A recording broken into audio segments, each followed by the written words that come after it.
Good afternoon, everybody. Welcome to Carrow Road. Happy new season, one and all.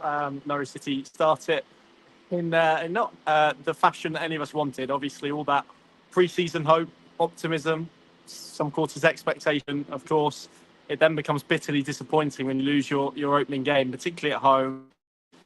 But Norwich can have any complaints. They were beaten here 2-1 by Millwall, Alex Neil's Millwall side. It was in truth the game that I anticipated from the off. It was difficult. They were well structured. They were well drilled.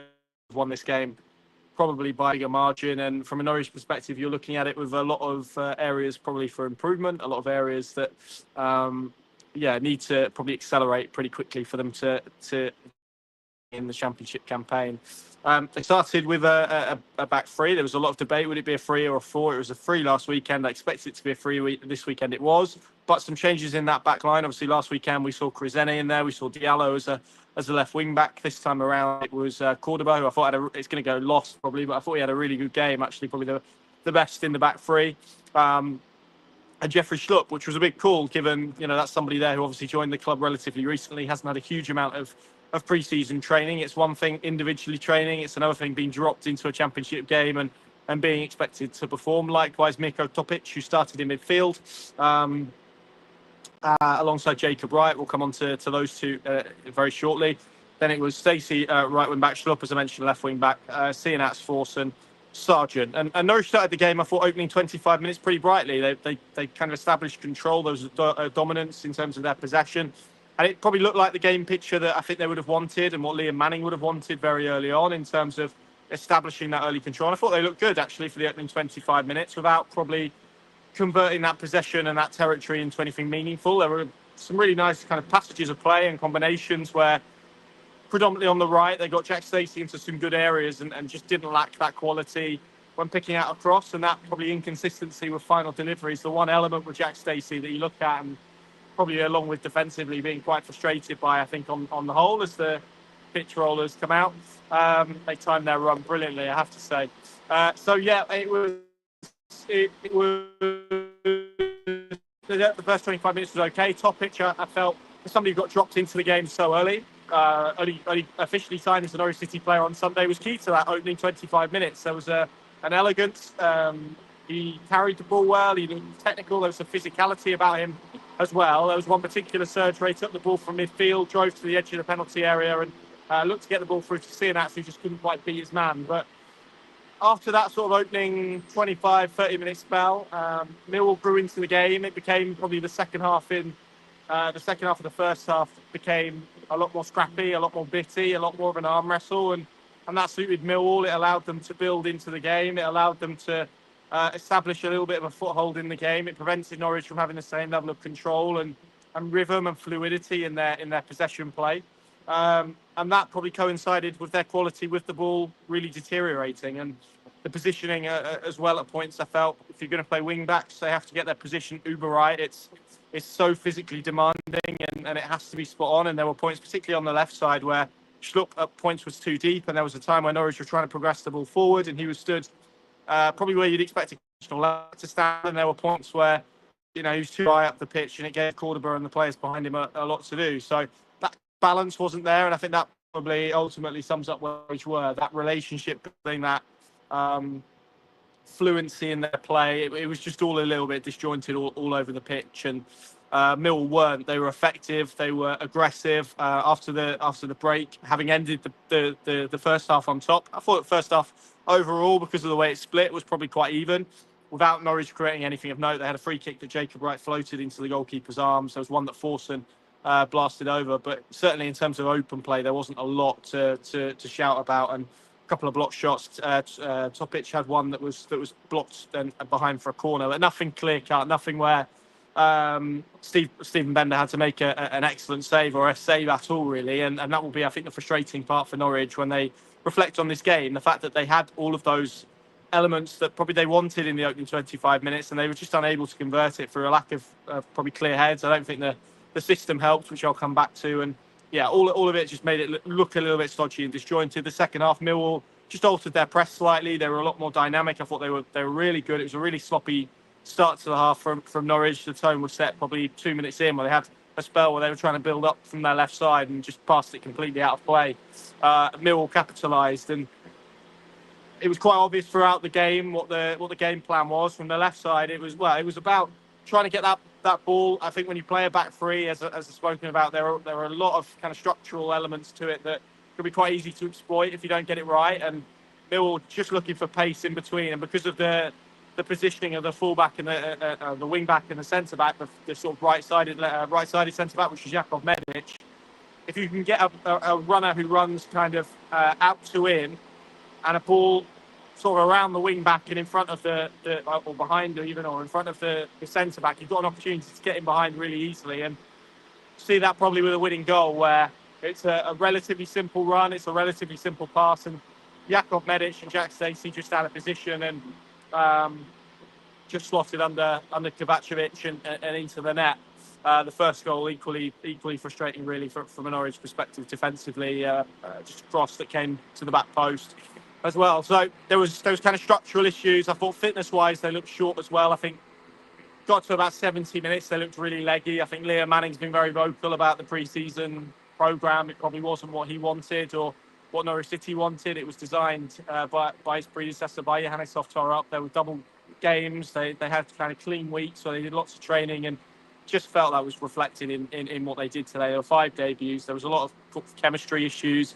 There was a lot of formation issues as well. I think as well, you have to remember that, Liam Manning, as a coach, by his nature, wants Norwich to play very differently to last year. And when you've been hardwired for 12 months to play quite ideological football and play to a certain identity, you repeat it a lot, and it becomes almost ingrained into your mind. And breaking some of those kind of innate or what has become innate abilities, for example, a fullback taking a ball inside rather than sort of opening his body and getting out. Those are the small differences across all positions that Liam Manning has to break. And of course, when you're doing that and you're dropping a new system into the mix as well, that can be really difficult. And I have to say, I didn't think the three at the back worked in this game. The way that Millwall pressed, the lack of bodies that Norwich had up the pitch, just left them a lot of the time with more bodies in the defensive third than in the attacking third. So when they looked to progress, the options weren't there. It left Josh Sargent being very isolated, because I didn't think Forson and Cianats probably did enough to support him. They became very narrow. There wasn't a lot of width in the system, and so Millwall packed the centre, tried to make Norwich go around, and were very effective in terms of hassling them and pressing them. And because of Norwich's willingness to go long, that was just the decision making was a little bit poor. They went long, and then you're asking Josh Sargent against 2 centre backs and big centre backs to try and get Norwich City up the pitch, and that's what's very difficult. And I think really, if you're going to be critical, I think they probably could have changed that in the second half to go to a flat 4 to get another body in midfield, because ultimately, if you've got an extra defender and you're playing that free, it can quite easily become a 5 at points if the opposing team play super wide and are really aggressive with their width, and Millwall were, particularly with their fullbacks, because it gives them license to push up. And I think equally as well, you can see that there wasn't that concern probably with Stacey and Schlupp that they were going to cause enough damage, and that allowed Millwall to take a few more risks. So all of those elements structurally, from a chemistry perspective, it was just lacking, I felt, throughout the game. And, as he over the bar, that would have made it 2-1 at that point, but 2-0, but that would have been 3. And all of that probably feeds into what they did on the ball as well. And, you have to say it's not a defining game at all, but spoken to a lot of people about Liam Manning from his spell at MK Dons, Oxford, Bristol City. Regular theme came up, really. Well, 2 regular themes, so maybe counteract this off each other. One was that notoriously he starts quite slow. I haven't checked out all the seasons, but I've done a quick kind of search post-game, and Bristol City won 1 of their opening 5 championship games. They lost 2 in succession, 3-0 to Derby and Blackburn. So I think there is evidence there that he is a coach that takes a little bit of time, and it can be a little bit of a slow burner. And I think what you saw today was probably exactly where Norwich City are, a little bit undercooked fitness-wise because of the schedule that they've been on. Lots of new faces, lots of new relationships. I mean, look at the middle of the pitch. I spoke to Jacob Wright post-game, and him and Miko Topic have had 2 and 3 training sessions to really gain an understanding. And when you play central midfield in particular, but anywhere really, takes a lot longer than that. There are players, of course, being dropped into the Championship for the first time. That would have been a massive learning curve, and was a massive learning curve for Jakov Medic, who I felt struggled. Vladan Kovacevic as well at times. Made a good save in the first half, but again, just maybe physically, it was an introduction. Mill put a lot of players on him from set pieces. Generally, Norwich dealt with them all right. So I think there is positives to come out of this. The flip side of that, of course, is that you need to combine that with being a little bit more offensive and building those combinations. And when you want to create chances, when you want to be attacking team, a lot of it is about combinations, interplay, chemistries, relationships, understanding the type of movements that players are going to make, the type of connections that are on the pitch, and the type of stuff that is going to be needed for you to score a goal, whether that's a player running beyond, whether that's a player coming short, the type of combinations that you can create. And those are the bits that take the time to coach, to build in a team. And I think particularly you can see, because of what they did, maybe not today, but generally I think over pre-season you can see the emphasis has been on trying to build a solid base. And that felt like a pretty good place to start by, because of the goals that they conceded. So, yeah, all in all, I think there are some elements, and clearly some big elements that need vast improvement. And the hope is now that Liam Manning today will have learnt a lot about his team, about the structure, about what needs to be coached, because pre-season generally I think can be quite a difficult way to gauge a performance. And actually it's actually about, the first time you get hit in the face, isn't it? So you can spar all you like, but actually it's when you get that first punch in the face and maybe you get knocked to the canvas, that's when you learn a lot about your team. And I think he will have learnt a lot about his team and the way that they play today.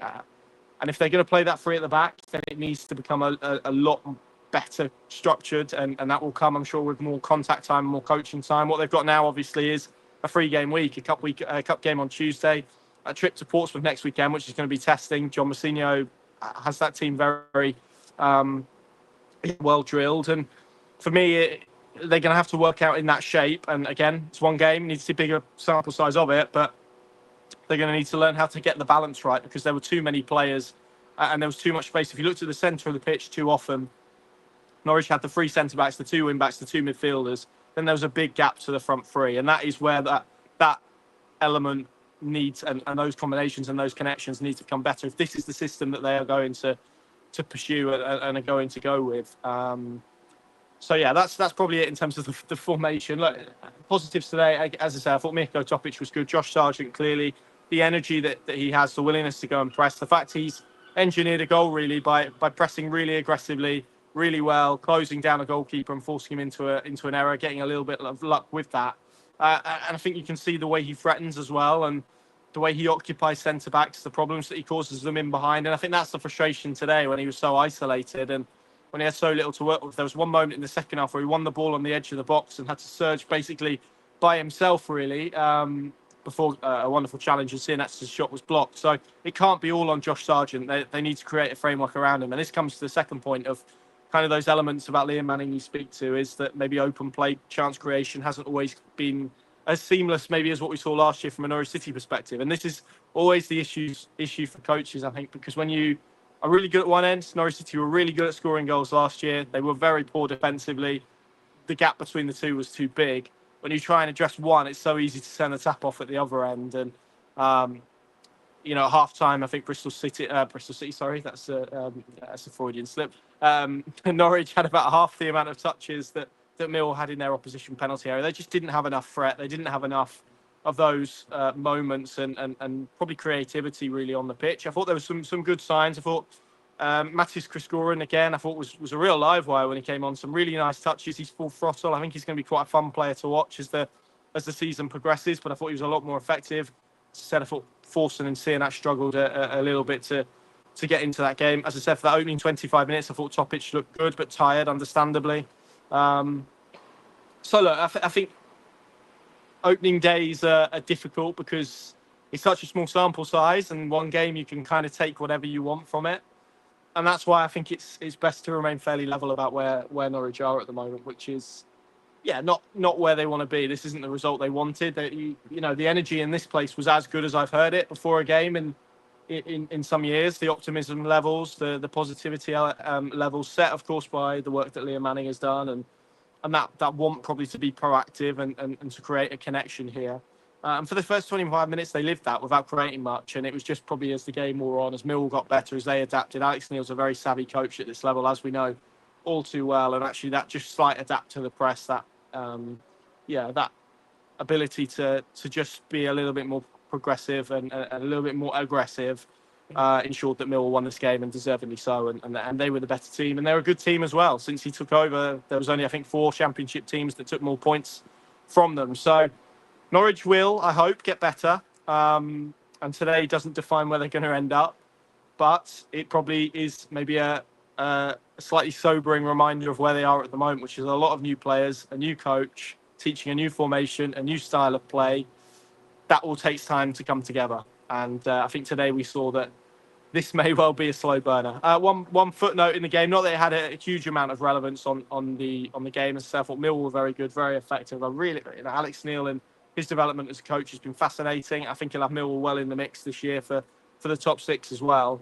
But I think they were lucky to end the game with 10 men. Liam Manning felt so as well. Jake Cooper, for me, has probably should have picked up 3 yellow cards over the course of the game, and has somehow managed to pick up 1, which is, it's good to be back.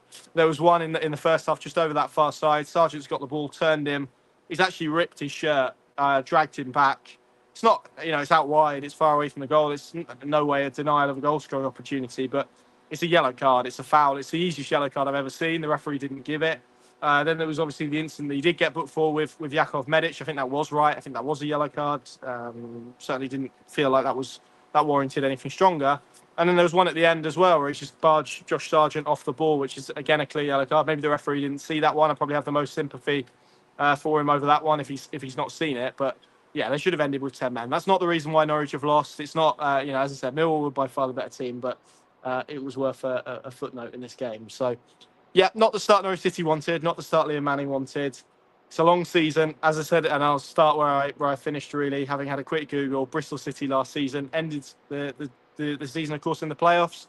They didn't win any. Well, they won one of their opening 5 games, and that included back-to-back 3-0 defeats. Liam Manning typically is a slow burner as a coach, but as he said, Norwich City are going to have to be way better than particularly they were in that second half, where they were so far off it. And the chance, obviously, now is Watford in midweek, you expect would be rotated, but Portsmouth next weekend against a good John Mousinho side is going to be a challenge where they're going to have to improve. And it's going to be fascinating to see that, because it doesn't get easy after that with Middlesbrough coming here as well. Thank you very much for watching. Pinken.com, of course, the place to go. You can watch Liam Manning's reaction, of course, over at our Pinken YouTube channel, pinken.com /subscribe as well. I've got an offer there, £15 for the year. So do check that out. And of course, I won't be, but we'll be at Vicarage Road on Tuesday night to bring you all of the coverage and analysis to that game against Watford. Thank you very much for watching. Enjoy the rest of your weekend. Long way to go. See you soon.